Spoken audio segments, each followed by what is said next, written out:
reabsorción y hablamos de secreción, estamos hablando de todo lo que corresponde a las moléculas que se eliminan, que se reabsorben o que se secretan a través de los diferentes segmentos del túbulo. ¿Ya? Esto es un repaso que ustedes ya lo tienen que saber, no necesito explicarlo. Son todo lo que se filtra, lo que se reabsorbe y todo lo que se va a excretar predominantemente en la orina. Cada segmento del túbulo, de la nefrona, va a constituir y va a tener sus funciones, dentro de las cuales filtración, reabsorción, secreción y excreción netamente de la misma. Y esto se va a dar por transportadores, especialmente transportadores activos primarios y secundarios, difusión simple por ósmosis y por endocitosis. Cuando nosotros hablamos que estos transportadores a nivel de los túbulos se denominan primarios, especialmente quiere decir que van en contra de un gradiente de concentración. Es decir, que van en contra de un factor oponente. Y para esto necesitan una bomba, especialmente como es la bomba de sodio ATPase, ¿no? En este caso hacia el intersticio. Cuando hablamos de transporte activo secundario, estamos hablando de acargadores o de cotransportadores, es decir, un sodio y una glucosa, una proteína, un aminoácido con un sodio, o también puede ser un hidrogenión por un sodio. Estos son especialmente, se van hacia el interior de la célula. Difusión simple especialmente a través del favor del gradiente de concentración, por ósmosis, especialmente a través del paso de los solutos, y endocitosis, como son predominantemente la mayor parte de lo que son enzimas y hormonas que se producen ahí. El túbulo contorneado proximal, su histología no es otra cosa que es un epitelio cilíndrico simple, ciliado, predominantemente, que contiene grandes cantidades de mitocondrias, por ende es acidófilo, y que está caracterizado principalmente por tener tres segmentos fisiológicos, ¿no? Que son el segmento S1, el segmento S2 y el segmento S3, dividido histológicamente y funcionalmente. Dentro de esos tres segmentos, el segmento S1 y S2 tienen características de un epitelio cilíndrico simple ciliado, mientras que el segmento S3 es un epitelio ya cúbico ciliado. Funciones de esto, como ustedes ya lo saben, se reabsorbe el 85% del agua y del sodio, del cloro, del potasio, de la glucosa y del aminoácidos totalmente en todas sus cantidades. Que está dado por dos mecanismos, activos y pasivos. Pasivos ya lo hablamos, a favor del gradiente de concentración de la membrana apical hacia el interior de la célula, y de forma activo en contra del gradiente de concentración, como es la membrana, la bomba de sodio potasio ATPase en la membrana vasolateral. Que el sodio y el cloro se da habitualmente se reabsorbe por dos tipos de vías: por la vía paracelular, es decir, por el costado de la célula, ¿ya? O por la vía transcelular, que está dada por estos dos cotransportadores. La reabsorción especialmente se da también como antiporte ligado a otros componentes, como puede ser el hidrógeno. Y que el agua se reabsorbe a través de un gradiente osmótico, como son las aquaporinas. Estos son los mecanismos de reabsorción del sodio. Cuando nosotros hablamos de la membrana vasolateral y la membrana apical, estamos hablando que la membrana vasolateral es la membrana que da hacia el intersticio y la membrana apical que da hacia la luz tubular. Cuando nosotros hablamos de cuáles son los cotransportadores que permiten el ingreso del sodio al interior de la célula, estamos hablando de estos tres. Cotransportadores de sodio solutos, como pueden ser glucosa o aminoácidos, antiportes que pueden ser hidrogeniones, como pueden ser también importadores de cloro, que lo veremos más adelante, ¿no? Y para esto nosotros tenemos que dividir en tres segmentos, y volvemos a la división fisiológica de los tres segmentos: S1, S2 y el segmento S3. El S1 y el S2 son segmentos en donde se reabsorbe mucha glucosa y aminoácidos y a la vez sodio, es decir, se tiene cotransportadores sodio-glucosa y sodio-aminoácidos, predominan en el segmento S1 y S2, mientras que en el segmento S3 ya predominantemente la reabsorción de sodio va a ser mayor que sobre la de glucosa o sobre la de aminoácidos, como lo vamos a ver más adelante. ¿Ya? Cómo entra el sodio al interior de la célula y al interior de la célula es sacado la célula en contra del gradiente de concentración al intersticio a través de la bomba de sodio ATPasa. ¿Ya? Asimismo, el ingreso o la ósmosis del acarreador del agua está dado especialmente por las aquaporrinas tipo 1 y tipo 2, que ya la veremos más adelante, y las entradas especiales de los canales de cloro. Esto es en forma general que estamos hablando. Pero también hay arrastre de disolventes o arrastre especialmente de agua, es decir, la vía paracelular es como cuando hay una compuerta que se abre y se cierra. La compuerta se abre de acuerdo a la concentración a la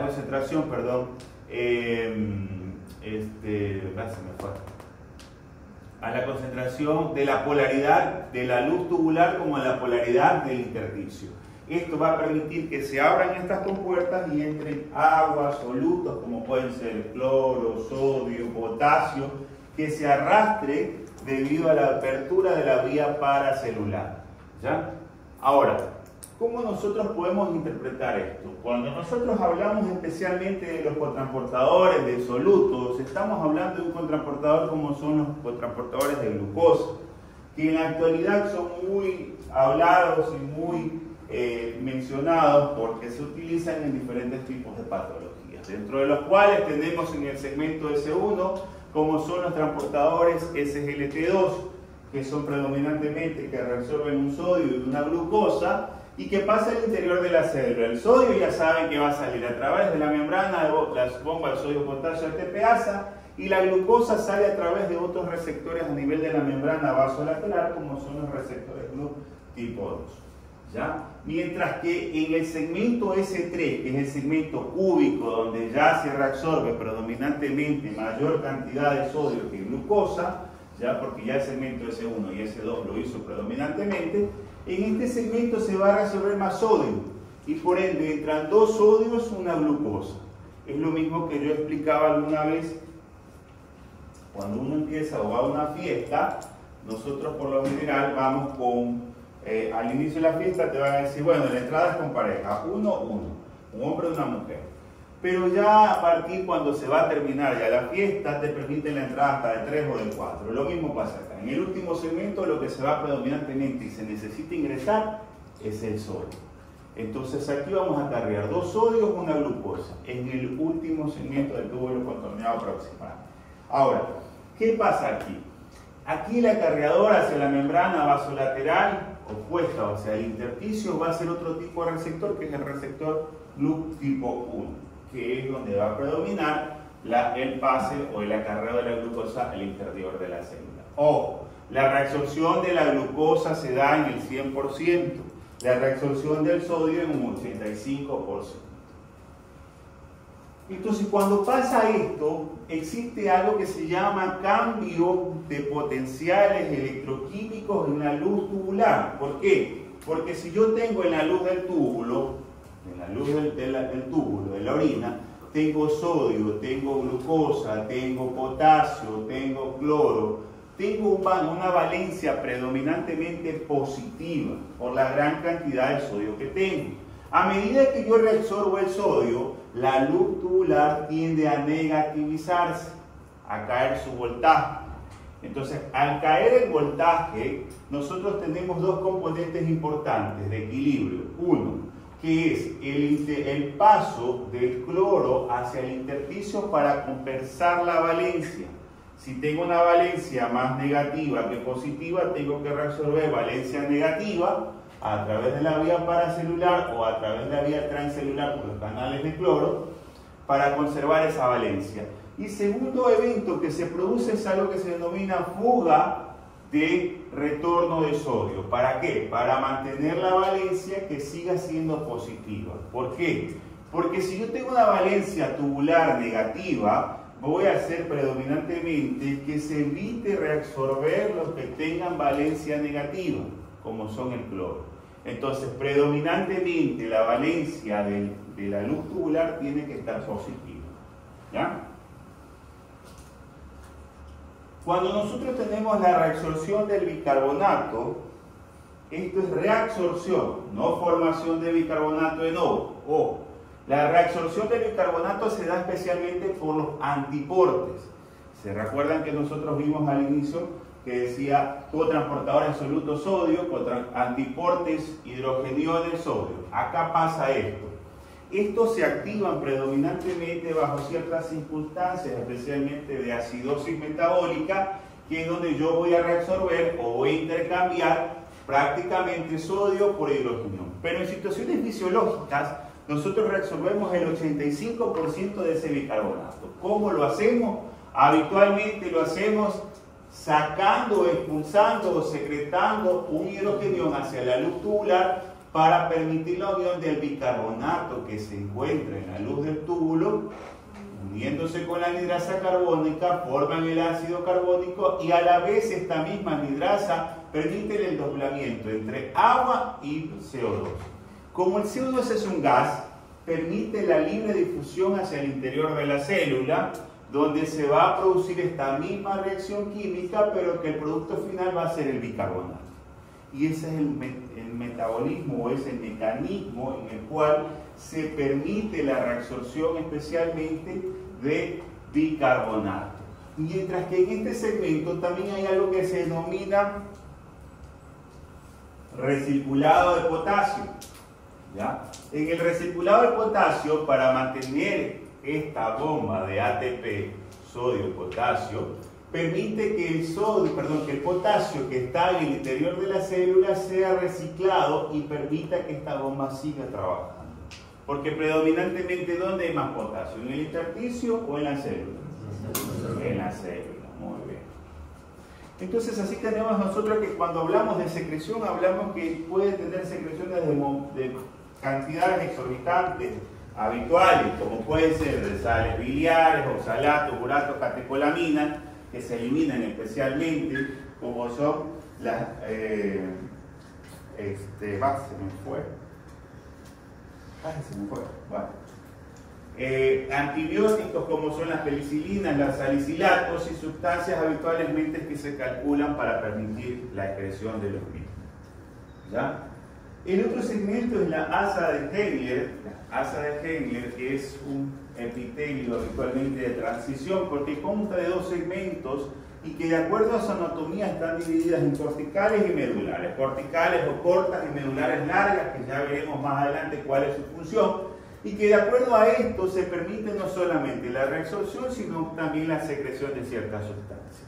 Y para esto nosotros tenemos que ver la fisiología, cuál es la funcionalidad que permite la reabsorción de agua, de solutos, y que ciertos segmentos son permeables e impermeables al agua, dentro de los cuales tenemos el segmento delgado o rama descendente que es permeable al agua, mientras que la rama ascendente o gruesa es impermeable al agua y permeable a los solutos, ¿ya?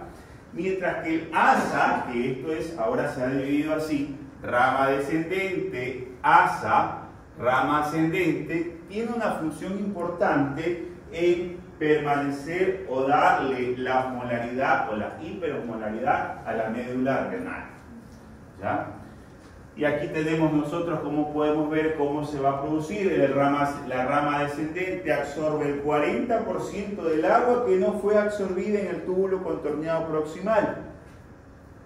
La rama ascendente absorbe solutos como son sodio, cloro, calcio, magnesio y reabsorbe el 5% de bicarbonato que no se reabsorbió en el túbulo contorneado proximal.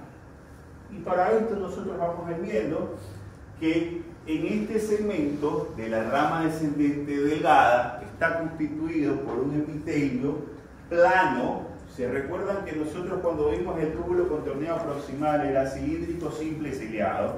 El segmento S1, S2, el segmento S3 es cúbico o es un epitelio en transición, mientras que la rama descendente es plano, no tiene cilios, no es ciliado, es un epitelio plano, no es acidófilo porque no tiene mitocondrias, ¿ya? Pero sí tiene algo de importancia porque tiene las famosas acuaporinas. ¿Qué son las acuaporinas? Son canales de agua o son glucoproteínas o lipoproteínas que permiten el paso de ciertas moléculas como son especialmente de las H2O. ¿Ya? Esto permite reabsorber las grandes cantidades de agua que vamos a ir viendo cómo se genera la osmolaridad urinaria, o qué es lo que pasa con la osmolaridad urinaria. ¿No consiguieron la pizarra? Búsquense la pizarra, no se malita. Una pizarra. La pizarrita pequeñita creo que estaba allá, estaba afuera. ¿Y marcadores trajeron? Sí. Ya, buenísimo. Entonces, esta reabsorción habitualmente se da no solamente por vía transcelular a través de las acuaporinas, sino también por vía paracelular, en donde, como ustedes ya saben, por estos portones se abren y arrastran no solamente agua, sino también pueden arrastrar sodio, pero por vía paracelular. Entonces, esta es una ilustración de una acuaporina que es una lipoproteína helicoidal que permite el paso electroquímico de ciertas moléculas como son los hidrogeniones o el oxígeno formado en moléculas de H2O.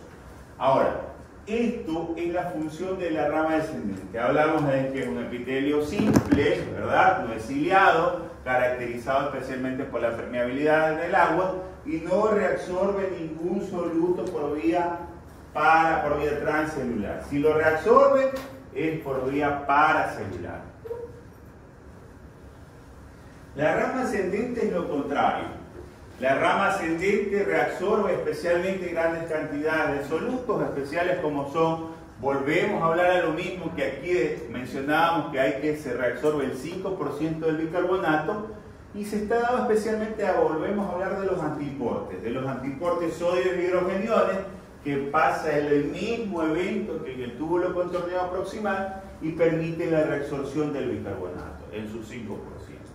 Y aquí hay un cotransportador denominado sodio, cloro, potasio, que es donde nosotros podemos absorber no solamente el sodio, una valencia negativa que es el cloro y el potasio. ¿Por qué? Porque nosotros tenemos varios segmentos. El segmento, cuando nosotros reabsorbemos en el túbulo contorneado proximal, se reabsorbe agua y soluto, ¿verdad? Entonces la osmolaridad urinaria viene una osmolaridad iso, porque se reabsorbe paralelamente. Lo que cambia es la valencia. La valencia sí cambia. La valencia estamos hablando de los milivoltajes que están en la luz tubular, debido al sol. Cuando nosotros pasamos al túbulo, al segmento del asa de Hengler descendente, se reabsorbe agua, se reabsorbe soluto. Entonces la osmolaridad urinaria, ¿cómo va a estar? Hipertónica. Muy bien. Entonces esa hipertónica de la luz tubular va a permitir que en el siguiente segmento, que es el rama ascendente, porque está a altas concentraciones de solutos, se permitan reabsorber todos esos solutos que están. Entonces, dentro de los principales seguimos siendo el sodio. El sodio se reabsorbe por vía antiporte y se reabsorbe especialmente por el cotransportador sodio, cloro, potasio, ¿verdad? Y aquí ocurre algo importante, porque va a haber un intercambio entre sodio y potasio para seguir manteniendo la valencia positiva. Volvemos aquí. La valencia o el milivoltaje por encima de 8 milivoltios es donde nosotros vamos a hacer el recirculado. Se vuelve a absorber sodio y se retorna a través de los canales de retrodifusión de potasio. Volvemos a secretar potasio hacia la luz tubular para mantener una valencia por encima de 8. Se sigue absorbiendo por vía transcelular, por vía paracelular, perdón, como pueden ser el calcio, el potasio, el magnesio, pero solo por vía paracelular. Este es el rama ascendente. Volvemos a hablar de un epitelio cilíndrico simple, es donde vamos a tener aquí la osmolaridad. Si yo reabsorbo solutos, ¿cómo va a estar el interior de la luz tubular? Exactamente, hiposmol. ¿Por qué? Por reabsorbo los solutos y vuelvo a dejar solamente solventes. Entonces, cuando nosotros hablamos de importancia del cotransportador de sodio, cloro y potasio, ¿cómo se da el accionar el accionar del diurético de asa? ¿Alguien sabe?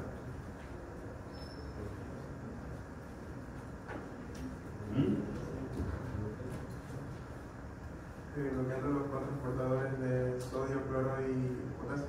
Ya. Sí, haciendo que se vuelva hipertónica la luz, haciendo que haya más flujo de agua. Ya, Y haciendo mayor vibración. exactamente. Es lo mismo. Yo bloqueo el cotransportador, no se reabsorbe, se queda en la luz tubular, sigue siendo hipertónica, no hipotónica, y hace el arrastre del agua hacia la luz tubular. Esa es la función del diurético de asa. Y es la función donde predominantemente el 90% permite el arrastre de grandes cantidades de agua. ¿Ya? Entonces, dentro de los cuales tenemos el diurético como pueden ser los diuréticos de asa, la furosemida, el ácido betaclínico y la bumetamina, que actualmente está en desuso los dos últimos, no predominantemente lo que es la furosemida.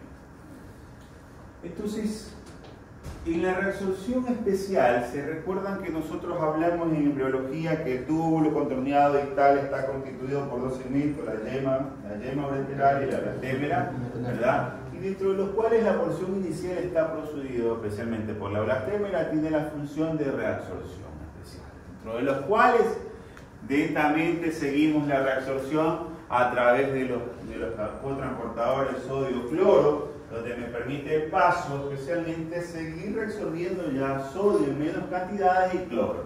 Entonces, hablamos dos cosas. Aquí, en este cotransportador sodio-cloro, hay el accionar de un diurético llamado diuréticos tiacídicos. La funcionalidad de los diuréticos tiacídicos es lo mismo que el diurético de asa. Yo bloqueo el receptor, no reabsorbo sodio y pierdo netamente líquido. Filtro grandes cantidades de líquido o de orina. Entonces yo la pregunta es, ¿yo puedo asociar un diurético de asa y un diurético tiacídico? Sí. ¿Por qué? Porque se reabsorbe en el asa en descendente, la otra se reabsorbe en el conducto contorneado radical. ¿Y cuál de los dos tienes mejor accionar? El de asa. El de asa. Entonces, si ustedes ven que predominantemente los tiacídicos se utilizan asociados a fármacos, por eso es que ustedes ven, hay anodipina más hidroclorotiacida, hay telmisartán más hidroclorotiacida, y por lo general se asocian como un diurético especialmente de accionar lento o de accionar pobre para poder ayudar a lo que es la diurexis netamente del paciente. Esta es la porción inicial, nosotros podemos ver cómo se reabsorbe el sodio y cloro para mantener la valencia, seguimos viendo, baja la molaridad y es el segmento diluyente, no se reabsorbe agua. Mientras que en el siguiente segmento distal, nosotros tenemos dos tipos de células. Las células principales que reabsorben agua y sodio y secretan potasio y que son hormonos sensibles. Y las células intercalares, que son las células habitualmente de regulación, equilibrio ácido-base, y se dividen en A y B, A acidófilas, B lo que son alcalónicas, que permiten la reabsorción de lo que son bicarbonatos, secreción de hidrogeniones, mientras que la B, la reabsorción de hidrogeniones y secreción de bicarbonatos. Y así nosotros podemos ver lo que son las células principales, dentro de las cuales tenemos lo que son la reabsorción especialmente de sodio, la reabsorción, secreción de potasio, la reabsorción de agua, en los cuales son sensibles por dos tipos de hormonas. La ADH, especialmente que sensibiliza o estimula las acuaporinas tipo 2 o tipo 3, que se encuentran a este nivel, para la reabsorción especialmente de agua. Y la otra, que es la aldosterona, que estimula especialmente a la bomba de sodio, potasio y ATPasa para permitir la entrada de grandes cantidades de sodio y así mantener especialmente la volemia del paciente. Y de estas alteraciones nosotros podemos encontrar las dos más frecuentes, como pueden ser la diabetes insípida o el SIAD, que son alteraciones propiamente producidas por la ADH. Mientras que las células intercalares, como ya lo hablamos antes, son las células A y B, las células de acidosis y las células B de alcalosis, que permiten especialmente la reabsorción y secreciones de bicarbonatos. Esto es lo mismo que ya vimos, es un resumen habitualmente de lo que se habla, lo que hemos visto, y hablamos nosotros de cotransportadores que tienen un máximo accionar o máximo de transporte, que es donde hablamos nosotros del umbral o rango máximo de cotransportador, y dentro de los cuales los más estudiados son los SGLT1 y 2, donde permiten un punto de saturación. Ahora, antes se hablaba que era entre 250 a 300, ahora se habla que ya desde 200 hay alteraciones, por eso está representado en un color lila. Ya hay alteraciones predominantemente de eliminar grandes cantidades de glucosa hacia el nivel de la luz tubular. Es decir, el cotransportador yo puedo reabsorber máximo 200 miligramos que se encuentran en la luz tubular, no más de eso. Si hay más de eso, se van a eliminar y por ende el paciente va a generar mayor cantidad de diuresis. La regulación habitualmente de todos estos procesos hormonales, como pueden ser el sistema renina, angiotensina y aldosterona, como pueden ser, depende mucho de la actividad, especialmente simpática o parasimpática, o de los eventos que presenta el paciente para poder netamente activarse y poder reabsorber las diferentes sustancias como son el sodio y el agua. Eso ya ustedes lo saben, no lo vamos a volver a repetir. Y vamos a hablar acerca de algo que es cuando se habla de la osmolaridad o de mantener la osmolaridad medular. Cuando nosotros hablamos del sistema contracorriente, estamos hablando de la osmolaridad de la médula ósea. ¿Y a qué se debe o cuáles son los puntos que me van a dar esta osmolaridad? No son las nefronas corticales, por si acaso, porque acuérdense que ellas tienen unas alzas de Miller bastante cortas, sino son las juxtaglomerulares, que son las más profundas, que tienen más lento flujo, que son de menor potencialidad, de menor reabsorción, pero ¿cuáles van a generar esto? Son mantener la médula en una manera hiperosmolar. Y nosotros para esto podemos ver que desde la corteza a la médula va incrementando la osmolaridad, de 300 hasta 1200, que corresponde a nivel de la asa. ¿Y qué hace que yo tenga esta osmolaridad constante de 1200? Porque acuérdense que si yo secreto, que si yo reabsorbo, pasa el intersticio y el intersticio pasa al vaso, siempre va a haber eventos que me van a llevar a esto. Y para estos eventos y mantener el intersticio siempre hiperosmolar, se da por dos eventos. Primero, por la multiplicación por contracorriente, y segundo, por el reciclaje del agua.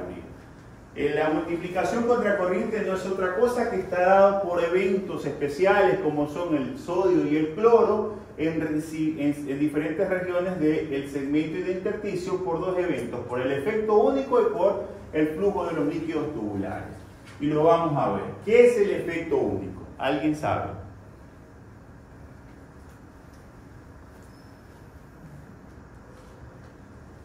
Esto es fisiología. ¿Qué es el efecto único? El efecto único es mantener el intersticio con el soluto.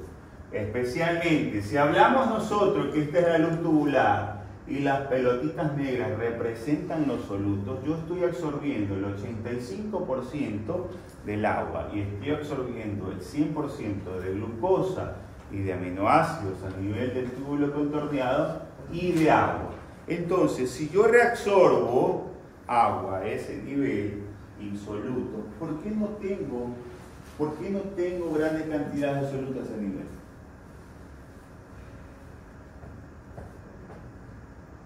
En el intersticio. Porque no se reabsorbe. ¿Cómo no se reabsorbe?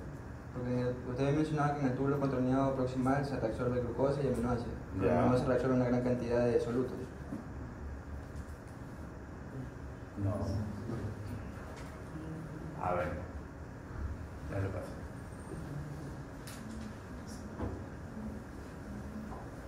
Hasta aquí estamos hablando nosotros. Esta es la corteza. ¿Por qué si yo reabsorbo solutos y reabsorbo solventes como es el agua, por qué aquí en el intersticio no tengo grandes cantidades de solutos? ¿Ah? Por los capilares. Exacto, son reabsorbidos por los capilares. Y se recuerdan que yo cuando les expliqué que los capilares a nivel de la corteza medular, perdón, de la corteza, tiene un alto flujo y permite la reabsorción predominantemente más rápido que la médula. El flujo es de mayor flujo a el de la médula renal. Ahora, por eso es que el intersticio se mantiene en 300, es netamente ISO. Mientras que a medida que va cayendo el flujo, los vasos se tornan mucho más lentos y el intercambio o la absorción a nivel de los vasos rectos va a ser menor. Ahora, ¿qué pasa aquí? En el asa de Henle descendente, ¿qué se reabsorbía? Agua. Entonces, ¿dónde va a haber más solutos? En la luz tubular. En la luz tubular. Aquí está representado. Se reabsorbe agua y más en la luz tubular. Pero en el intersticio también hay solutos. También hay solutos. En la rama, en la asa, volvemos a ver la asa, ¿verdad? Volvemos a tener netamente hiperosmolar. Y mientras que en este segmento vuelvo a reabsorber yo solutos. Reabsorbo solutos, ¿verdad? Reabsorbo solutos y voy a tener que se va a diluir netamente la orina y va a haber menos solutos y va a haber el segmento denominado segmento diluyente. Ahora, cuando yo tengo este segmento diluyente, yo tengo que considerar que se acuerdan que habían dos tipos de hormonas que trabajaban, que era la ADH, ¿verdad? Y era la aldosterona. La ADH que estimulaba los contraportadores sodio-cloro, especialmente, que aumenta la actividad de los mismos y que si hay mayor ADH, mayor gradiente osmótico, si hay menor ADH, menor gradiente osmótico. Entonces, el efecto único no es otra cosa que el permiso o el paso de los solutos desde la luz tubular al intersticio para mantener la constancia netamente de la luz tubular. Esa es la prioridad. ¿Qué es lo que quiere hacer? Que yo, asimismo, si elimino solutos, tengo que mantener dentro tanto el intersticio como la médula la misma osmolaridad. Es lo que vamos a ver en lo siguiente. El sistema contracorriente o la multiplicación contracorriente se da especialmente para evitar la saturación. Un ejemplo, si yo formo de aquí para acá la orina, el flujo de los vasos rectos va a ser de aquí para acá. ¿Me explico? Ya. Entonces, ¿qué es lo que permite? Que evita la saturación. Este efecto único mantiene la osmolaridad de la médula y el segundo evento de multiplicación evita la saturación.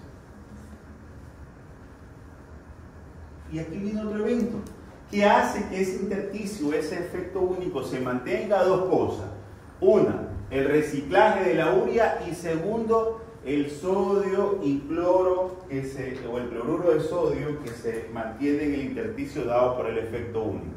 Ahora, el reciclaje de la urea habitualmente se da a nivel de volvemos a hablar de la ADH. ¿Qué es el reciclaje de la urea? Es la excreción o secreción de la urea hacia el intersticio para mantener la osmolaridad. ¿Por qué lo hace? Porque si aquí se reabsorbe sodio, grandes cantidades de sodio, la valencia cae, la osmolaridad cae. Entonces, ¿qué hace que se mantenga esa osmolaridad? Tengo que botarle una macromolécula. La macromolécula que secreto es la urea, para mantener esa osmolaridad y que la osmolaridad no decaiga. Entonces a eso se denomina reciclaje de la urea, que mediante los receptores UTA 1 y 3 se secretan al intersticio y se reabsorben a nivel del asa. Por eso es importante, ahora se denomina que el asa de Henle se divide en tres segmentos, descendente, ascendente y asa. La asa cumple la función de mantener la osmolaridad medular mediante el efecto de reciclaje de la urea. Y para esto volvemos a ver lo mismo ahí, y que el reciclaje de la urea depende, ya sabemos, de sodio y de glucosa, de sodio y de urea. Y que dependiendo de los eventos que se ocurran, que si habitualmente cuando hay una buena secreción de ADH hay reabsorción de 50-50 de la osmolaridad. Pero si hay una alteración del ADH, o es decir, una deficiencia en la producción, el reciclaje de la urea no se va a dar porque no va a sensibilizar los receptores para excreción de la misma. Y por ende, la osmolaridad intersticial comienza a decaer y solo depende del sodio. Los vasos rectos es lo que hablábamos, que es lo que mantiene, especialmente son opuestos al flujo tubular y es que es importante para evitar especialmente la saturación de la reabsorción del sólido. Y eso nos vamos a quedar por ahí. Vamos a hablar lo siguiente, porque ustedes estamos atrasados. Esto es sencillamente un repaso, que no es mayor cosa. Hola. ¿Sí?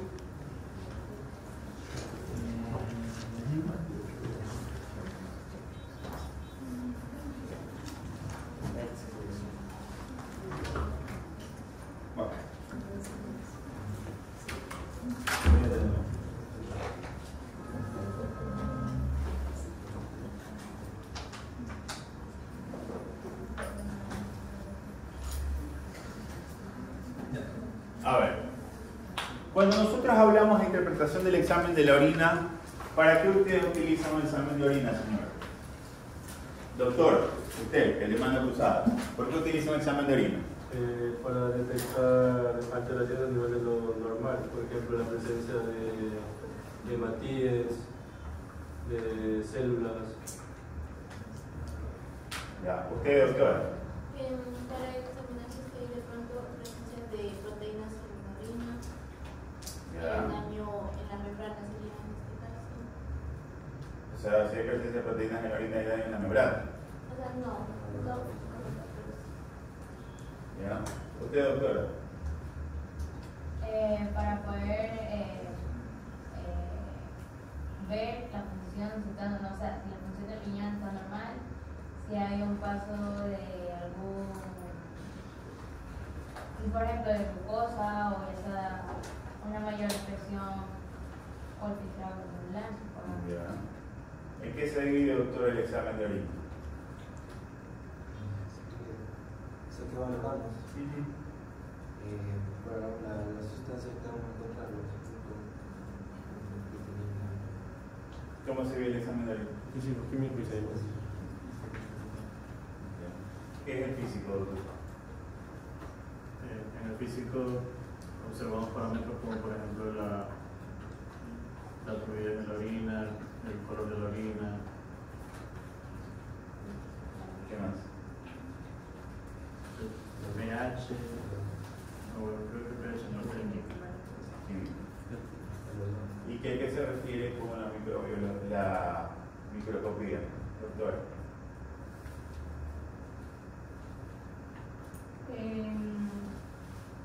O sea, investigar a través de, o sea, si hay bacterias o cualquier microorganismo.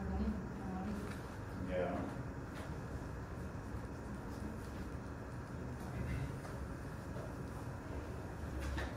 Cuando nosotros hablamos del examen de orina, es una entrada de gabinete que todo el mundo lo pide, hasta ustedes. Por eso tienen que aprender. Porque todo lo que dijeron erróneamente es lo que han leído.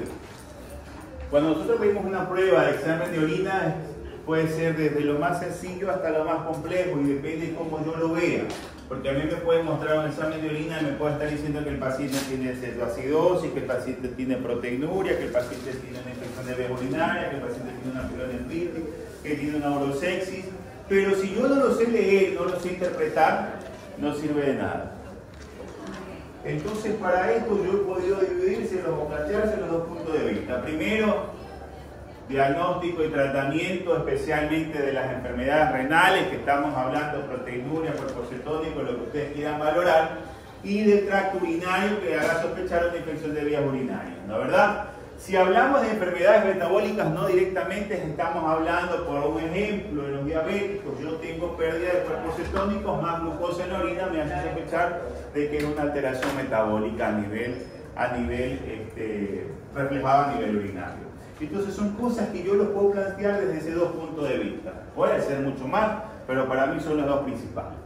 ¿Ya? Que está determinada especialmente a poder generar el diagnóstico de los problemas urinarios y no solamente metabólicos, que está también llevado a los desórdenes estructurales y funcionales del riñón y del tracto urinario, y que es de bajo costo y que no tiene el paciente un evento peligroso o invasivo que haga sospechar al paciente o que haga poner en peligro al paciente. Pero ¿de qué depende esto? Depende mucho de dos cosas, del peritaje que yo haga.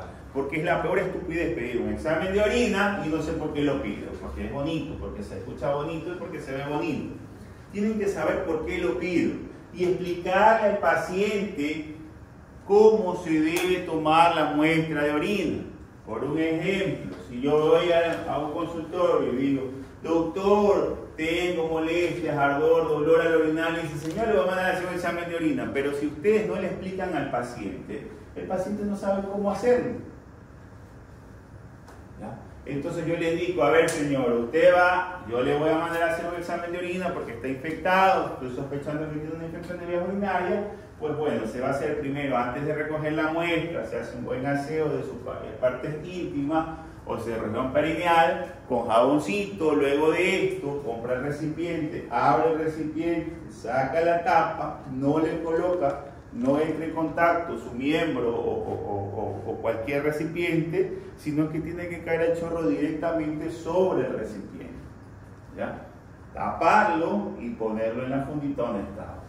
Entonces, si ustedes no le explican eso al paciente, el paciente tiene un interrogante. El paciente va a coger, va a poner su pene en el interior, va a recoger y te lo lleva, y se contamina la mano. Entonces, depende mucho de ustedes, porque esto no se lo enseñan. Lo que ustedes hacen es leer y leer mal. Entonces, ahí viene dos cosas. Uy, me olvidé de la tira reactiva de traer. Viene la valoración por tiras reactivas. Cuando nosotros tenemos laboratorios, ustedes van a hacer la rural, en la rural va a haber laboratorios que no tienen citómetros, que son aparatos especiales para medir no solamente la parte física, química, ¿ya? Y partes de los sedimentos, porque ya te lo botan con el sedimento preestablecido, solo a ver al microscopio, van a tener alteraciones o falsos positivos y falsos negativos, y dentro de los cuales son las tiras reactivas. ¿Qué son las tiras reactivas? Las tiras son unas tiras fotosensibles que te permite medir las diferentes estructuras que se encuentran en la orina, de acuerdo a la coloración que te lance la tira. ¿Ya? Es decir, por ejemplo, si aquí yo veo que es glucosa y la tira me dice que es de color verde claro, me dice que son 3 cruces de glucosa. Y yo marco 3 cruces de glucosa en el resultado. Y esto depende mucho de ustedes, que el paciente que lleva una muestra al laboratorio de orina sepan enseñarle que si yo hago un examen de orina es un apoyo diagnóstico a lo que yo le voy a plantear, a la enfermedad que tiene el paciente. Porque yo sé que de aquí van a salir algunos, no tengo nada en contra de un laboratorista, que mi amigo es laboratorista, o me estoy comiendo a la laboratorista, le mando para allá. Es que es verdad, ya pasa eso. Inclusive aquí.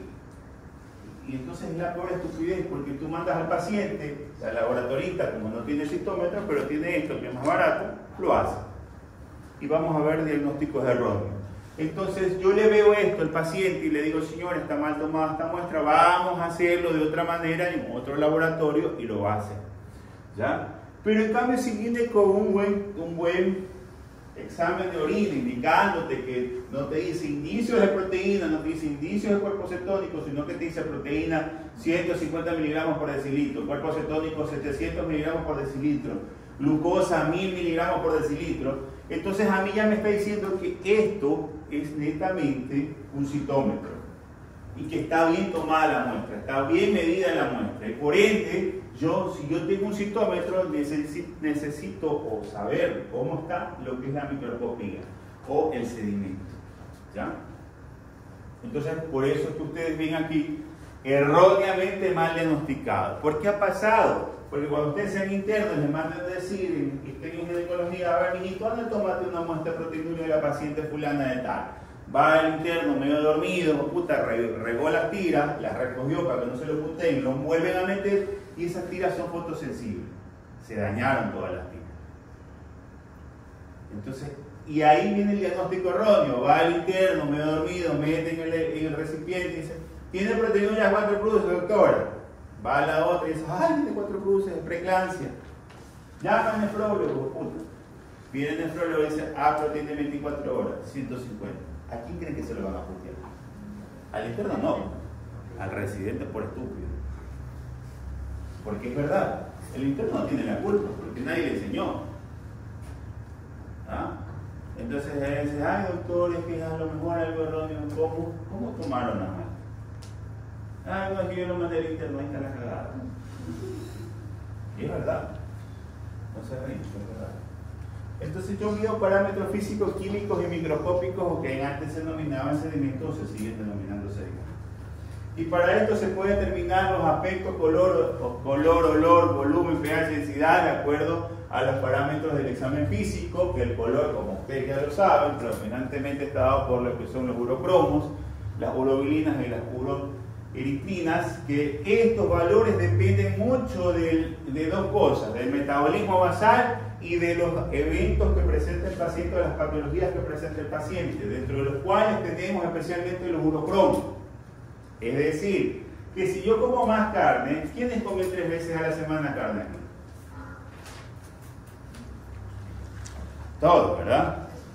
Más de 3 veces. Es decir, ustedes comen carne 5 veces a la semana. Claro. Entonces, si ustedes comen proteínas, café, almuerzo y merienda, ¿qué creen que van a orinar? Orinan bastante urocromos. ¿Ya? Es lo mismo un paciente con fiebre, es lo mismo un paciente caquético, que elimina urocromos, grandes cantidades y le da la pigmentación característica amarilla en este caso a la orina.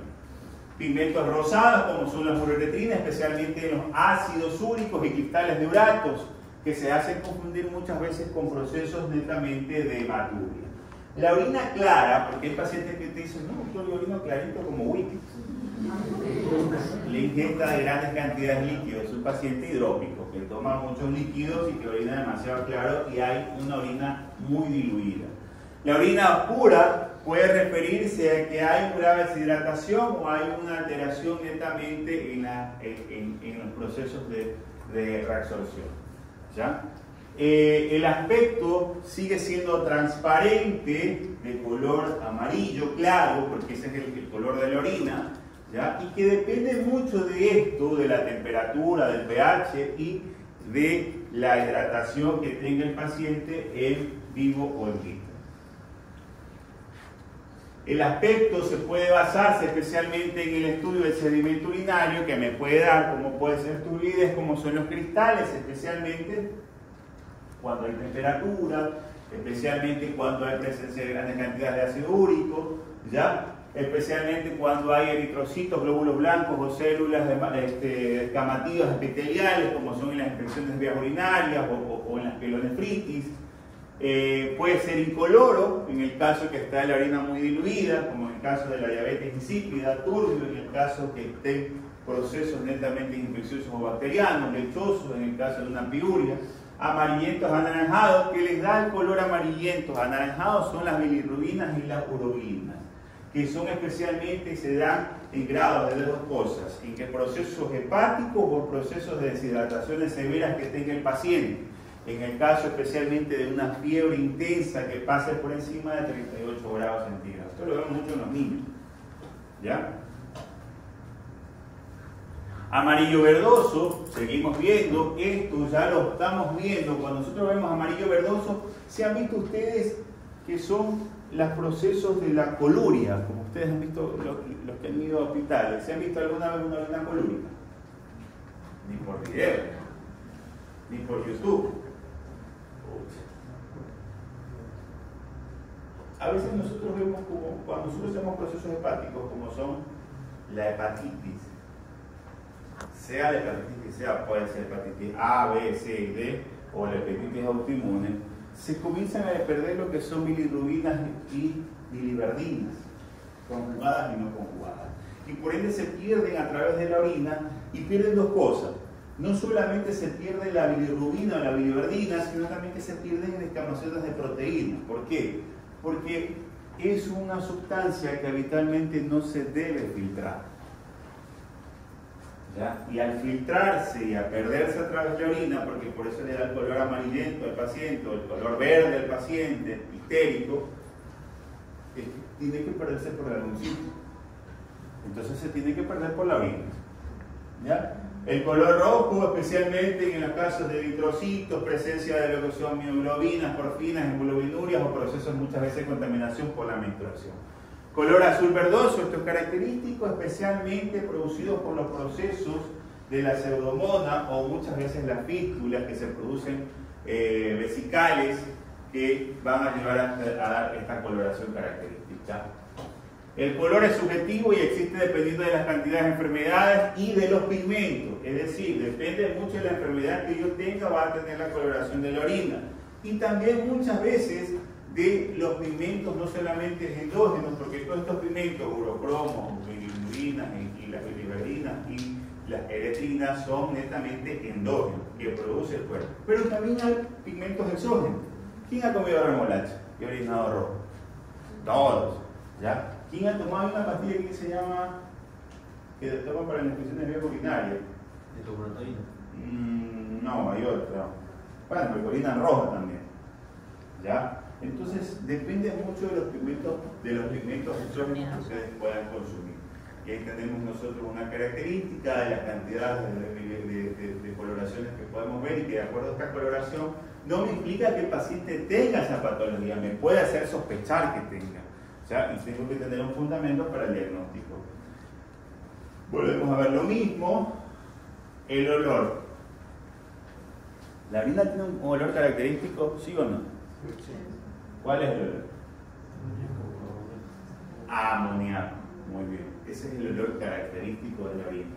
Y depende mucho del metabolismo del paciente. Volvemos a decir lo mismo. Es decir, si el paciente come grandes cantidades de proteínas, va a ser a mucho más olor a amoníaco. Si el paciente ya no consume grandes cantidades de proteínas, el olor se modifica o cambia, especialmente a las ingestas basales que tenga el paciente. Y a eso vamos a ir a dar la representación, especialmente el olor característico amoniacal, que es lo que se da, y cuando es mucho más intenso se hace sospechar de que el paciente tenga un proceso infeccioso, especialmente de las vías urinarias que producen desdoblamiento de la grasa. El olor putrefacto, que eso es la siguiente fase, donde ya prácticamente hay grandes cantidades producidas por la degradación de las proteínas, las cetonurias, que son muchas veces en los pacientes incapaces de poder oler este olor característico o de poder percibir este olor característico y que se da especialmente en los pacientes que son diabéticos. Los olores característicos de cada una de las patologías, especialmente como son las fenilcetonurias, como son el olor a ratón muerto, como dijo un paciente. Volumen. Cuando yo hablo, o cuál es la diuresis normal de un paciente. ¿Ah? Ya. 1 ml.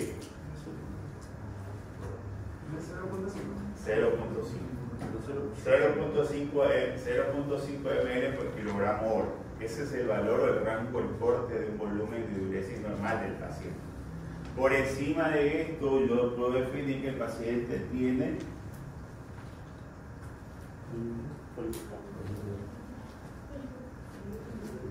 oliguria, ¿ya?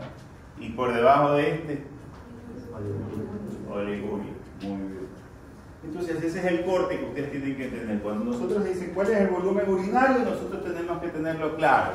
El corte es 0.5 ml por kilogramo, muy independiente de 1 litro, medio litro, 2 litros, como decían ayer, sino netamente el corte específico que es de 0.5. Uno dice 0.5, otro dice 0.8, pero en la actualidad se define como 0.5. Ese es el corte mediano. Ahora, está determinado prácticamente por diferentes patologías, poliuria, polidipsia, proteinuria, que dependiendo de las alteraciones que se presenten. Y así tenemos nosotros que son la poliuria, que se define como formación y eliminación de grandes cantidades de la orina por enzimas habitualmente de 0,5 hasta 1, 2, dependiendo de la cantidad que orina el paciente, ¿no?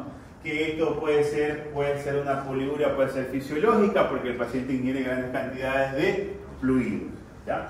Que puede ser farmacológica, especialmente inducido por los diuréticos o por fluidos parenterales. Que puede ser patológica, producida especialmente por déficit de agua, especiales como son alteraciones del ADH, como son la diabetes insípida, y diuresis de los solutos, como son en el caso de las diabetes o cetoacidosis diabéticas, que me permiten mantener una poliuria patológica. Oliguria. Oliguria se define por debajo de 0.5 hasta, algunos mencionan 0.3, 0.2. Hasta ahí. De 0.2 para abajo se define anuria. O inclusive otros literaturas dicen 0.3 para abajo es anúrico. Entonces, es lo que son los cortes habituales. Poliequiuria, especialmente alteraciones de la cistitis, ardor, dolor, micción, que puede ser producido por la prostatitis, cistitis, procesos hemorroidales. Enuresis, la diuresis nocturna, anuria, ya la hablamos, dicturia, predominantemente en la noche, la diuresis de la noche. Y hablamos del pH. Cuando nosotros hablamos del pH, estamos hablando del equilibrio ácido-base. ¿Y cuál es el pH normal de la orina? Alcen la mano. No se peleen. ¿Cuál es el pH de la orina? ¿Aquí alguien se ha hecho algún examen de orina? Nadie. ¿Y no se han visto cuánto es el valor normal? De 5,5 a 8. De 5,5 a 7.5, ese es el cuarto. No 8, ya no se define 8. Ya 8 es lentamente se producen procesos de alcalosis. Y por debajo de 5,5 acidosis. Entonces, dependiendo de este pH, que ya saben, el algoritmo negativo de los hidrogeniones presentes en el fluido como es la orina, se puede determinar que el pH puede ser ácido, puede ser alcalino y que dependiendo de las alteraciones del pH se van a dar especialmente las proliferaciones de bacterias como pueden ser los estafilococos de los proteus o la E. coli. Y que estos procesos de acidosis o alcalosis metabólica, procesos de acidosis o alcalosis dependen mucho del metabolismo especial, equilibrio ácido-base del paciente. Es decir, si yo tengo una acidosis respiratoria o metabólica, la orina va a estar ácida. Si yo tengo una alcalosis metabólica respiratoria, va a estar una alcalosis, puede estar la orina alcalina. Entonces depende mucho de eso, depende mucho de qué es lo que tiene el paciente. Y para esto se les ha clasificado en 3 patologías, o en 3 segmentos. Fisiológicas, en el caso de los pacientes que ingieren grandes cantidades de carne. Y esto ayer era controversial, porque son los pacientes, cuando nosotros hablamos en gente rica en carne, estamos hablando que predominantemente los ecuatorianos consumimos grandes cantidades de carne todos los días, y no solamente cocinadas, ¿ya? Alteraciones de los hidrocarburos, especialmente de los hidratos de carbono. ¿Quién no come aquí hidratos de carbono todos los días? Todos. ¿Quién produce hambre por catabolismo proteico aumentado? ¿Quién interpreta eso?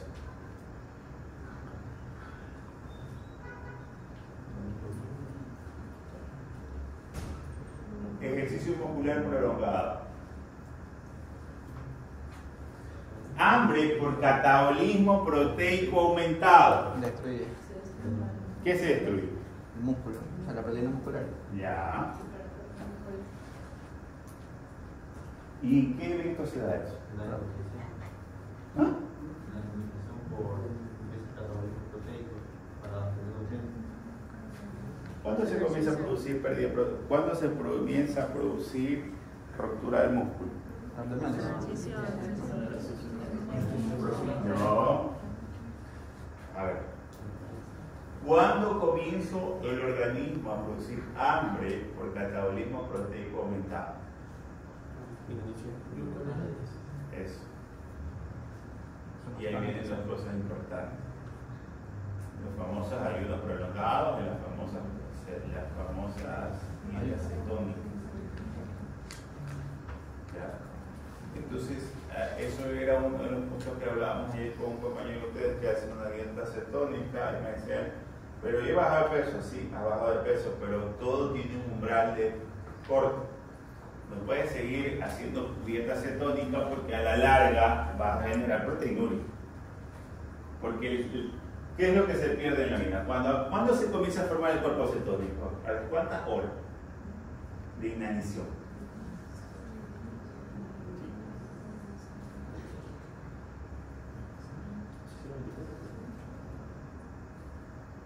¿Alguien? Fíjense. 8 horas. ¿Ah? 8 horas.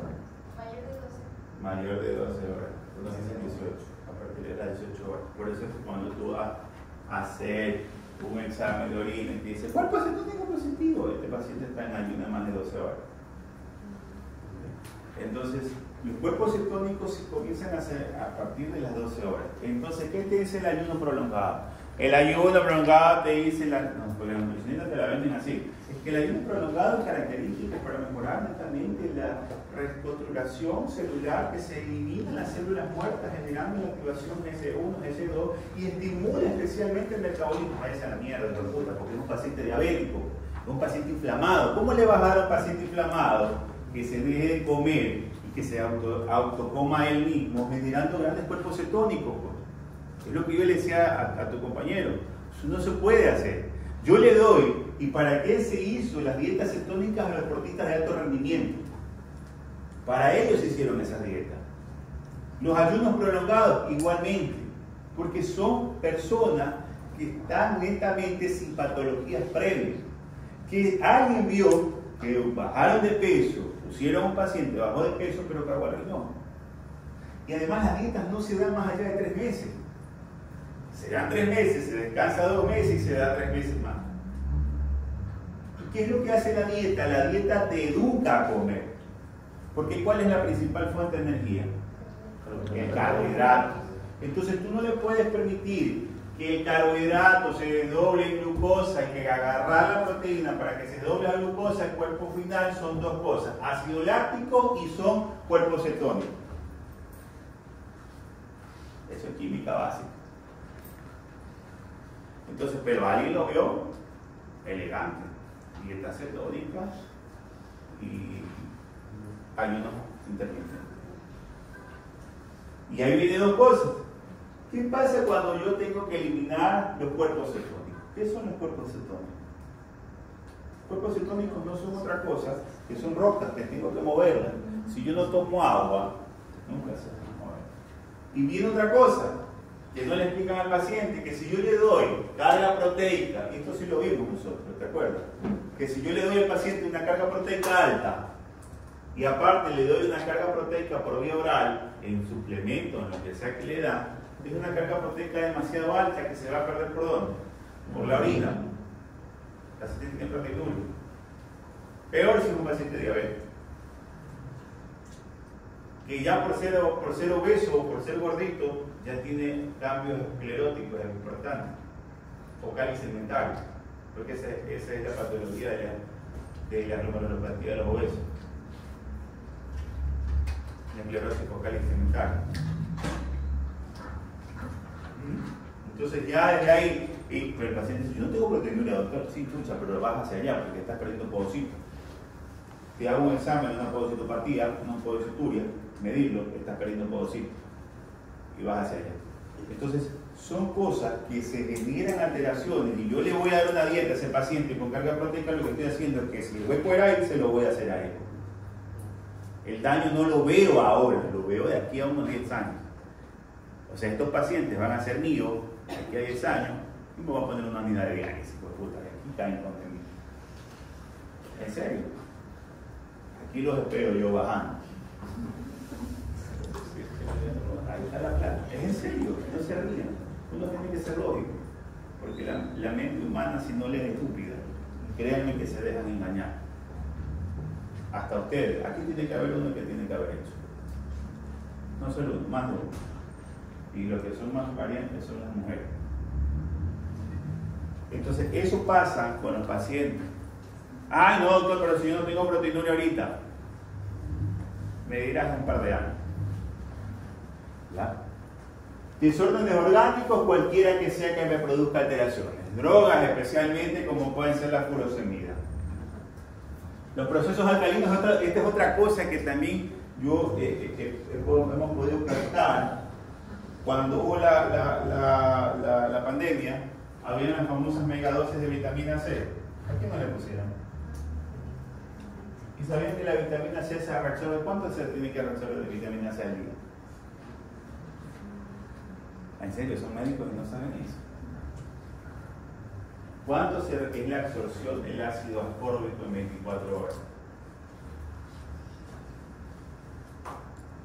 ¿Quién se puso en las megadosis aquí? Le hacen la mano sinceramente.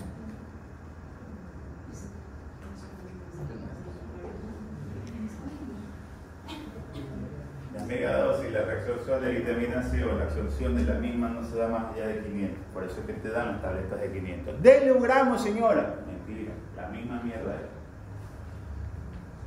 es lo mismo que el calcio. O sea, la reabsorción de todos los elementos tiene un tope. Y ahora se está hablando mucho de la edad. Por ejemplo, en el niño se reabsorbe más calcio que vitaminas D. En el adulto se reabsorbe más vitamina D que calcio. En el anciano, adulto mayor, ya no se reabsorbe vitamina D, por ende no se metaboliza fácilmente el calcio. Pero si ustedes dan entre los 10 a 15 le dan más calcio, a 10. Y ya están las arterias duras. ¿Y qué pasa con más calcio en la sangre? Se va a ir a la arteria, lo cagas más rápido. Entonces, eso es lo que ustedes no saben. Entonces, lo mismo pasa acá. La megadosis de vitamina C, si yo le daba a mi papá, a mi mamá, porque es diabética y hipertensa, le va súper bien. Oh, puta madre. Lo cagabas que aquí en 1 año, 2 años, tiene cálculo. Y es lo que está viendo ahorita. Tenemos un alto índice de cálculo renal. Por eso, por la megadosis. Por ejemplo, otro fármaco que se utiliza aquí bastante, que genera orinas ácidas, son los colágenos. El colágeno hidrolizado. Desde ya te dice hidrolizado. ¿Qué es hidrolizado? Hidrógeno. ¿Ah? Hidrógeno. ¿Para qué es hidrolizado? Que se absorbe. ¿Ah? Para que se absorba. Para mejorar la absorción. Pero lo peor que no saben es que el hidrogenión no se absorbe. Entra, se metaboliza, se desdobla el hidrogenión y se genera una proteína de alto peso, que no es un colágeno, no es un colágeno orgánico, es sintético. ¿Y quién acarrea ese colágeno? La albúmina. Si no hay albúmina, no se lleva al ciclo. Si no hay una desdoblación de la colagenasa, porque no, para él es algo nuevo este colágeno, no se lo puede doblar. ¿Y por dónde crees que se pierde ese colágeno? Por la orina. Pero es hidrolizado, viene de la ayuda y va bien. Es en serio. Uno se ríe, pero es en serio. Había un autor que decía que es preferible retroceder los tiempos antiguos que a los actuales. Que los actuales te permiten dar fármacos sintéticos que no te van bien porque no tienen el mismo metabolismo. A los tiempos antiguos que eran netamente manejados por alimentos nutricionales no sintéticos. Y es verdad. La densidad urinaria, hablamos netamente de qué cantidad de solutos tiene y qué cantidad de solventes hay en la orina. Eso es la importancia y por ende esa diferenciación depende mucho de qué es lo que vamos a encontrar en la densidad, que puede ser hiponistúrica, isonistúrica, hipernistúrica, de acuerdo a la concentración de las mismas. Que la densidad urinaria en un adulto puede ir desde 1001 hasta 1035 dependiendo de las alteraciones. ¿Cuál es el corte normal? Habitualmente de 1015 hasta 1025 es el corte. ¿Ya? Vamos a ver más adelante. Que gravedad, especialmente, ¿qué me hace indicar que aumenta la densidad? Todo proceso que me haga perder agua. Sudoración excesiva, deshidratación, diarrea, insuficiencia cardíaca, proteinuria, vómitos, consumos restrictivos de agua. ¿Qué me hace que disminuya todo lo que meta agua? Especialmente glomerulonefritis, pielonefritis, insuficiencias renales o consumo excesivo de agua. Y hasta ahí nosotros hemos visto los físicos, químicos y sedimentos, físicos, químicos y citómetros que habitualmente se encuentran en la orina. Y ahora sí, vamos a ver. Cuando nosotros vemos un examen de orina, esto es lo que habitualmente vamos a observar. Una densidad, que hablábamos que íbamos de 1015 hasta 1025, tiene el paciente 1021. Está normal, ¿verdad? Hablamos de un pH de que haríamos el corte de 5.5 a 7.5, está normal. Glucosa me está diciendo 10 miligramos por mililitro. ¿Ya? ¿Está bien o está normal? No se debe eliminar glucosa. Perfecto. Proteínas, dice de 100 miligramos por decilitro. ¿A cuántas proteínas yo puedo perder?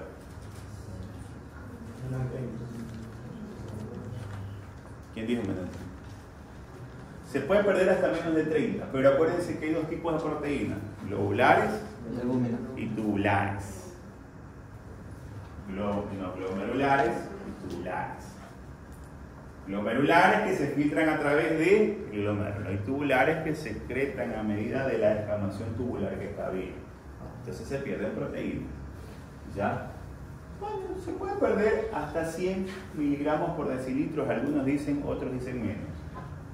Cuerpos cetónicos negativos, bilirrubinatos negativos, urobilinógenos 2, negativos nitritos, y encuentran hemoglobina 30 eritrocitos por unidad y leucocitos 75. Pero al citómetro le encuentran que está 6 unidades de hematíes, 68 y 40 de células descamativas. Dice que hay abundantes cilindros y alinos que se dan especialmente por la descamación de las células y encuentran una flora microbacteriana importante, dice, que el facultativo decida.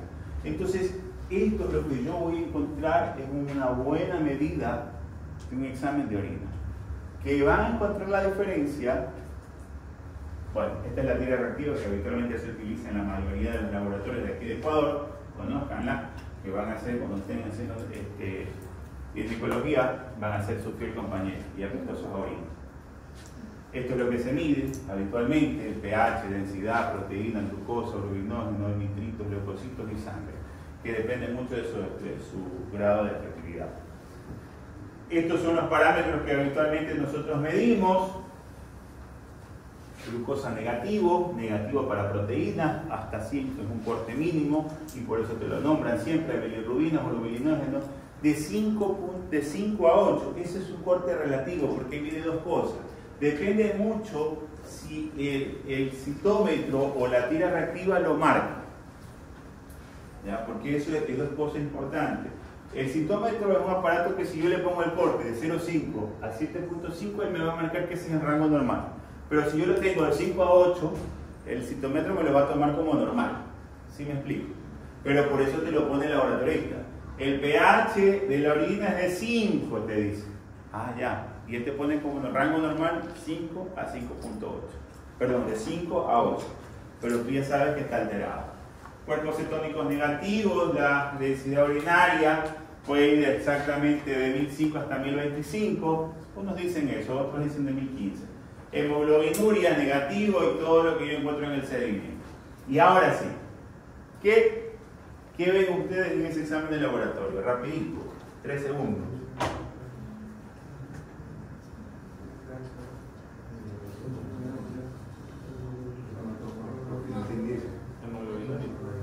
¿Ya? A ver, ¿cuál es el diagnóstico? Vamos, rapidito. Doctora, usted, ¿cuál es su diagnóstico? O sea, hemoglobinuria. ¿Ya? Doctor, usted. Ese es su diagnóstico. ¿Cuál es el diagnóstico? 0. Doctora, usted, ¿cuál es el diagnóstico? ¿Ya? Doctor, usted, ¿cuál es su diagnóstico? ¿Ya? ¿Cuál es tu diagnóstico? A mí se me ha tomado porque por si le dice indicio, hemoglobina tenemos que saber el valor exacto y hematíes dice de 2 a 5 y tiene que también saber el valor exacto para que ahí Está tomar. Porque el examen a mí tiene que decirme proteínas 150, 200, 300. No me puede decir inicio. Inicio dice, bueno, yo la vi, pero no sé, parece sí. Pongamos el inicio. Ahí sabrá el doctor. Y como agarró que ustedes son los nuevos, váyase la cagada, pobre paciente. Habla de una densidad de 1023. Está rango, perfecto. Pero me habla de hemoglobina o una cruz. ¿Qué es una cruz? O sí, es positivo, pero ¿cuánto es? Es como que yo diga, yo estoy positivo de que aquí solo me van a pasar 5, el resto se queda de año. Y estoy bien positivo en eso. En serio. Bien positivo en eso.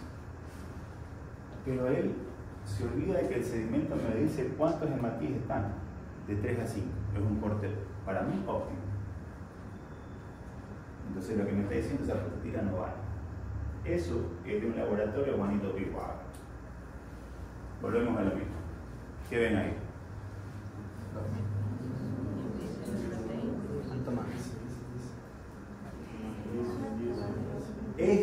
que ustedes se van a topar todos los días. Los que van a hacer en el Guasmo, los que van a hacer en el Monte Sinaí, que tienen laboratorios en una cuevita ahí mal hecha. Esto es lo que se van a encontrar. No tengo nada contra ellos, Esto es, pero esto depende de ustedes que lo hagan hacer bien. Cuando uno presiona a alguien, hace que cambien las cosas. Porque yo pido calidad, no cantidad, pido calidad. Y esto no es calidad. Me pone proteínas de inicio, vuelvo a saber si la vi o no la vi, pero hay inicio. Glucosa, 2 positivos, por aquí tenemos 1 positivo, 2 positivos que está positivo, que hay glucosa ahí, pero no sé cuánto.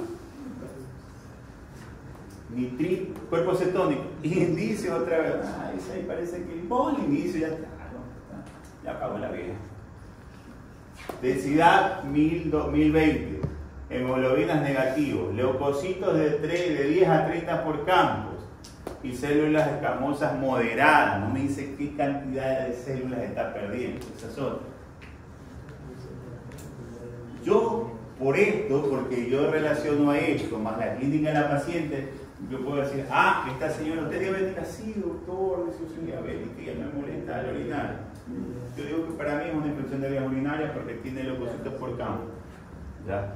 Y tiene células moderadas. El corte hasta de los leucocitos es hasta 25. Se podría decir, pero que la señora está mal manejada porque está doblemente positivo para la glucosa en orina. ¿Ya? Y está teniendo un inicio de cuerpo cetónico. Una cetoacidosis. Esta señora está manejando una glicemia por encima de 200 para que esté eliminando cuerpo cetónico y glucosa. Entonces, por lo que yo aprendí en nefrología y no me estaba quedando dormido, no estaba pendiente del chap, aprendí esta mierda. Pero sé que ese Juanito Piguave no sirve como laboratorio. Me sirve lo que yo interpreté. Vuelvo y repito. Entonces volvemos a lo mismo, el corte del pH es 5.5 a 7.5, 4 ácida, la densidad, esto ya lo vimos. Las proteínas, el corte es hasta 25 miligramos por decilitro. Esto cuando estamos hablando por el corte más o menos de 25 cuando son proteínas tubulares o son proteínas glomerulares. Cuando ya son mixtas, podemos decir que hasta 100 se considera. Unos libros mencionan hasta 100. Otros dicen que menos de 100 es considerado normal. ¿Ya? ¿Por qué? Porque nosotros tenemos proteínas en el embarazo, proteínas ahora que es la nueva raza, hablan de la nueva raza, la raza latinoamericana que está pasando los bordes por encima de los metros 80. En serio, ahora hasta eso están viendo, que hay las proteínas ortostáticas. Los pacientes que miden más de 1,80 m tienen proteínas ortostáticas, me incluyo. ¿Sí? Porque yo puedo tener una proteinuria ortostática cuando estoy de pie. Me acuesto y dejo de tener proteinuria. ¿Cómo yo lo sé? Midiéndole al paciente.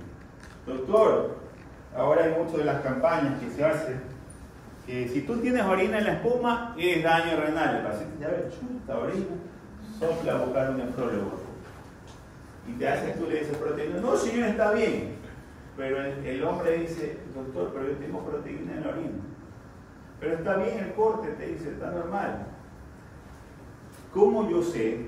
Porque el nuevo estudio te menciona que por encima de 180 tienes que tener cuidado porque vas a tener proteínas ortostáticas. Entonces tú le dices, señor, ¿cuánto mide usted?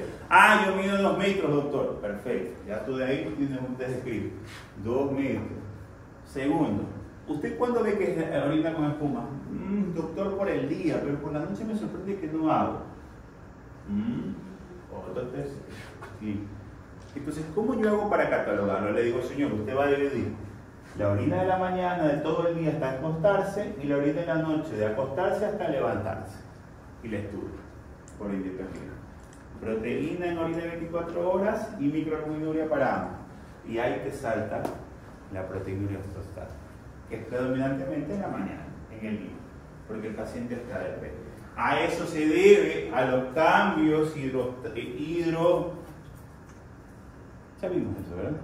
Presiones hidrostáticas, ¿eh? Sí. A eso se cambia a las presiones hidrostáticas aumentadas por la altura del paciente. ¿Ah? Eso es proteinuria ortostática. Y es fisiológico. ¿Y eso qué?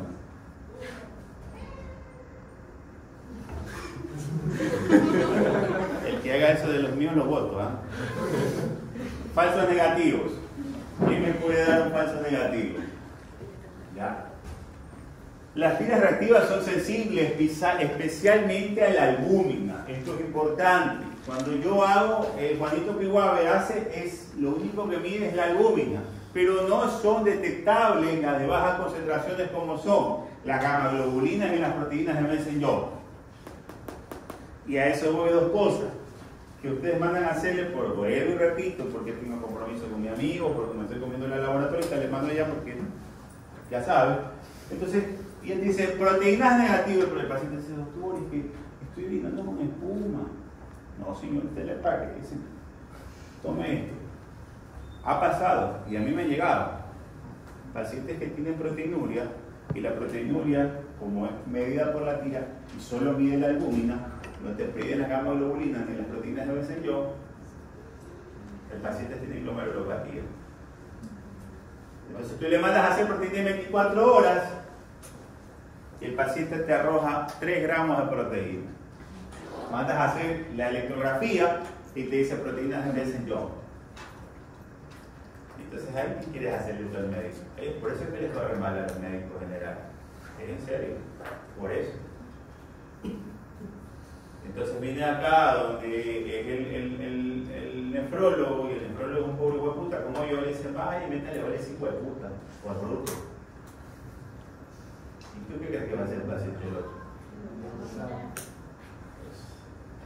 No se rían, que aquí especialistas nos van por renovar por estupideces como esa.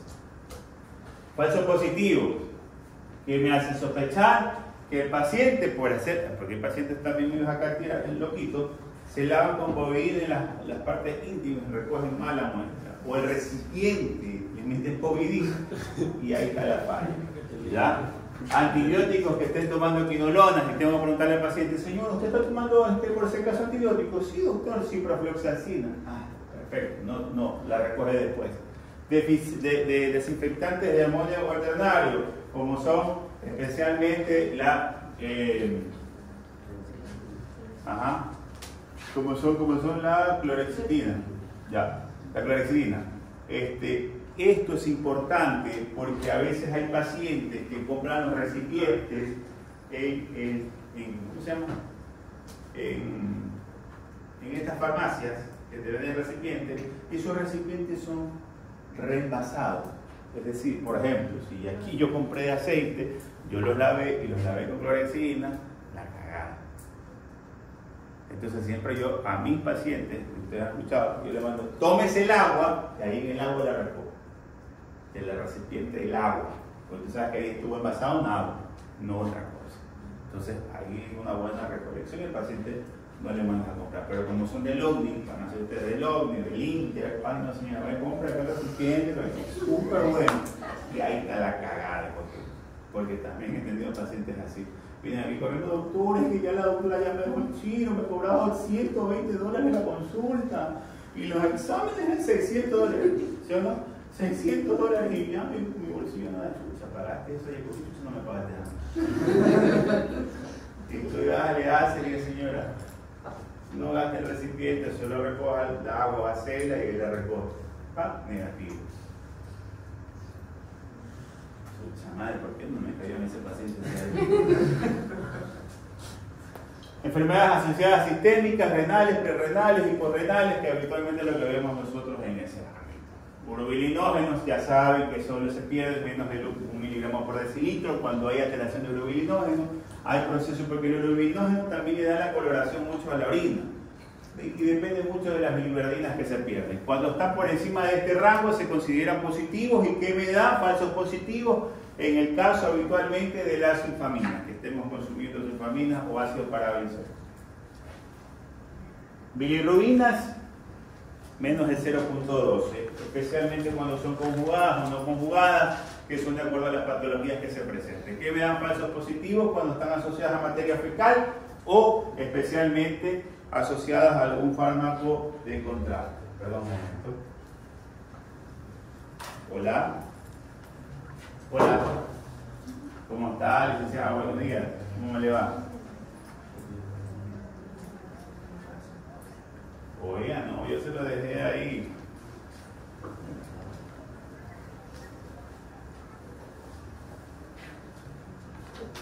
No, mentira, ahí lo tiene ella, lo tiene ella.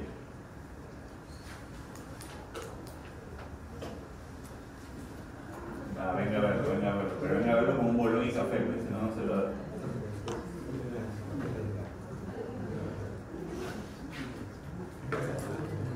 ¿Lo que aquí? Ah, bueno, espera, no, en serio, lo tiene Silvia. Ella tiene el chachito y el chachito, porque ella se lo dijo. No, yo lo tenía. Ayer yo lo tenía. Ya, pero yo se lo dejé hoy día ahí, a Silvia. ¿Ah? Sí lo tenía yo. No.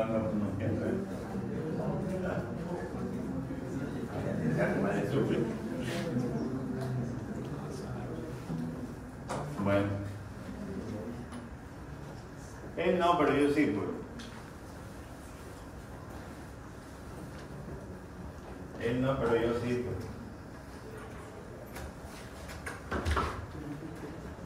Bueno. Ando empanadito, no cualquier cosa.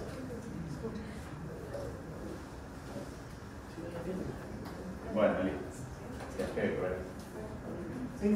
Mira, a mí sí. También, tráigale nomás, porque yo estaba rozando los pies la pobre doctora. No, pero ayer tuvimos un día pesado. Ahí te cuento cuando veas.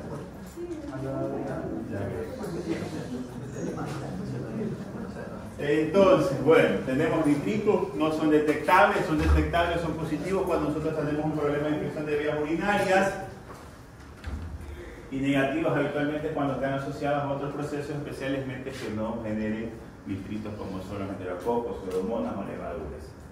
¿Ya? Positivos, hablamos de infecciones de vías urinarias predominantemente, y los negativos, otros tipos de microorganismos que no me generen nitritos. Sangre habitualmente no tiene que haber. Unos hablan que el corte o detectable máximo hasta 15 o 10 eritrocitos por campo, otros hablan de 20, pero es relativo y depende mucho de la tira reactiva, que la mida. Que la tira reactiva mide a partir de 20 eritrocitos y menor a eso no los mide. ¿Cuándo me da positivo? Especialmente cuando hay hematíes en la orina, cuando hay hemoglobina en la orina, así sea en ausencia de hematíes, o cuando hay mioglobinurias, especialmente de las lesiones como son las necrosis musculares, como son, en este caso, la rhabdomiólisis. ¿Qué me da falsos negativos? Habitualmente es la vitamina C, las presencias de nitritos o medicamentos habituales como el captopril.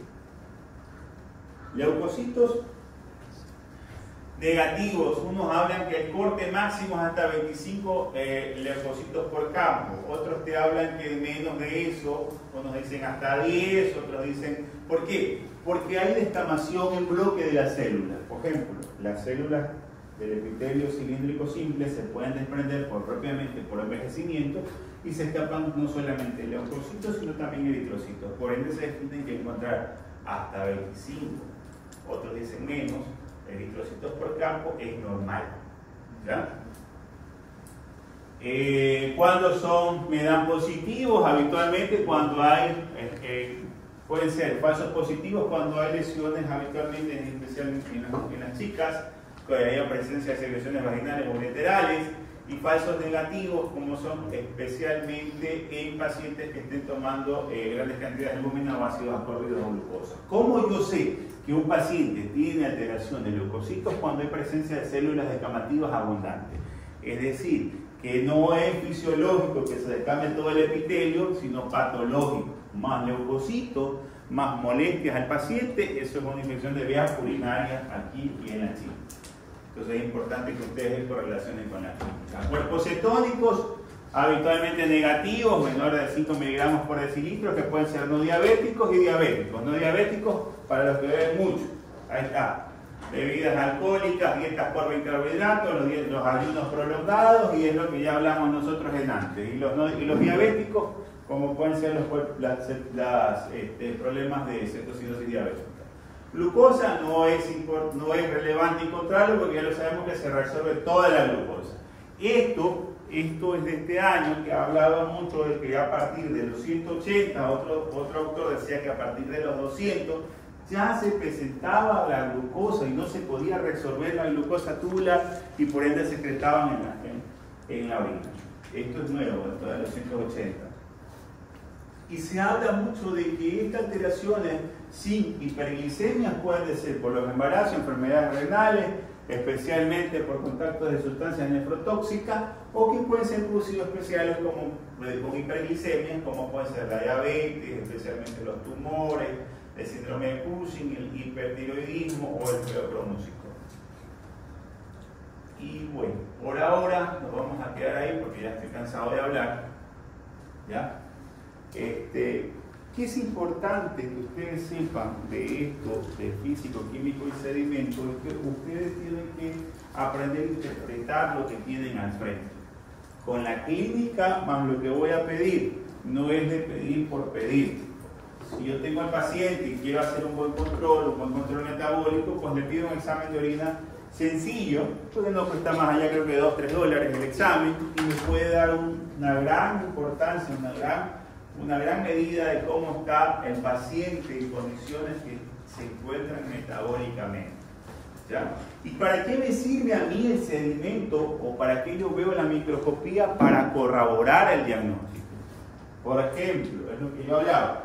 Si yo veo leucocitos por campo y me dice que solo hay una célula epitelial, entonces el problema no es una infección, el problema es otra cosa. ¿Ya? Por ejemplo, si yo veo glóbulos rojos, me dice 120 glóbulos rojos, eritrocitos por campo, y acá el sedimento me dice 100, más de 200, entonces sí se correlaciona. Ahora yo defino y digo ahí, en la microscopía, digo, estos eritrocitos, ¿de dónde son? ¿Son del glomérulo, o son del túbulo, o son de la vía urinaria? Entonces ahí defino si son eumórficos o dismórficos. ¿Verdad? Entonces, si se dan cuenta que un sencillo examen de orina, si se lo hace óptimamente, te da o te arroja grandes cantidades de información.